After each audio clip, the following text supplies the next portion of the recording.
Hi guys, nobody wants to waste their time and money. And a 3D printer is not something we can just casually buy. It's pretty pricey, and the whole journey from making the decisions to buy, learning, finally 3D printing, it takes a lot of time. I started 3D printing without knowing really anything. I learned through a lot of trial and error.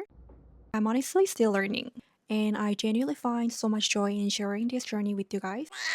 So today I want to talk about 5 things I wish I knew before getting my first 3D printer. Because whenever you buy something, it's important to know both the pros and cons to compare. By the way, if you've been subscribing my channel, you probably already know all the pros by heart. So let's just jump right into it. First, filament expenses and maintenance. For those who don't know yet, filament is basically like ink for a regular printer. You need it to print anything. You pick your material and colors, load them into the printer, and you're good to go. For example, I printed this using 8 different colors. So each color roll costs about 20 bucks. For this project, it could take at least 160 bucks. But obviously you can print something else later on. More specifically, one roll filament will get you about 20 of these sides. Because filament is consumable material, you have to keep buying it over and over if you want to print more.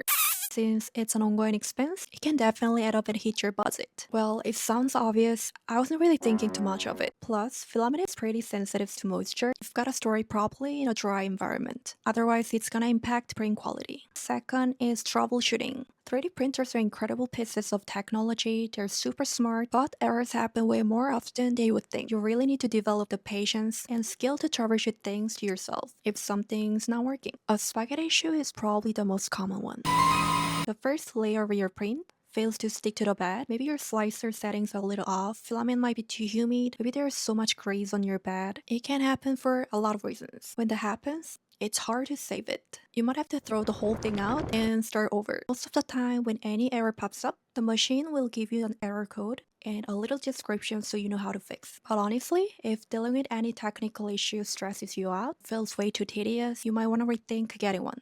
But there's so much information out there right now that even beginners can figure out without too much trouble. If you need some sort of challenge in your life, it might be perfect for you. Number 3, print times. Feel like it always takes longer than I expect. If you've been watching those 3D printing time-lapse video, feels like you just press a button and instantly an object forms out of thin air, which makes it look super easy and quick. In reality, a 3D printer has to melt plastic layer by layer, building it up from the very bottom to the all the way top. And that takes time. And naturally, the bigger and the more complex the model is, the longer it's going to take. A smaller print like this takes about 2 hours. A larger one like this can take up to 10 hours. So usually, I just run the printer, go to something else, and by the time I completely forget about it, it's finally done. Also, there's some noise involved during those printing hours. It's not crazy loud or anything, but it's not silent. You will constantly hear the machine working hard in the background if you're in the same space. So definitely keep that in mind. Fourth, long-term sustainability. One of the biggest things that people worry about is this actually gonna be the worth the money? Am I gonna use it often? Is it just gonna sit in a corner gathering dust? One thing I noticed, a lot of people get super excited at first because it's new and fun. So they download a lot of files, but as time goes on, you kind of run out of things you actually need to print. And eventually they just stop using it altogether. You can start with like small projects, like printing gifts for the people around you or upgrading things for your house. If you invest the time to learn 3D modeling and design your own stuff, the fun lasts way longer. If you want to go further, you can even expand it beyond just a hobby and turn it into a 3D printing business to start a new career.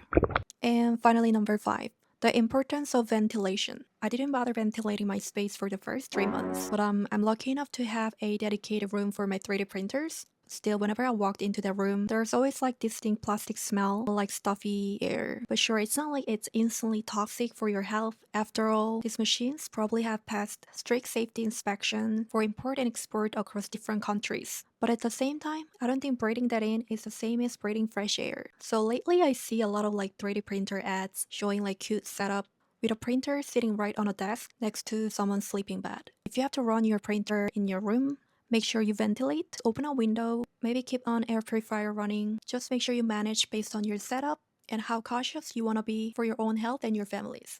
You can change out the internal filters often or look up like proper ventilation setup for your space.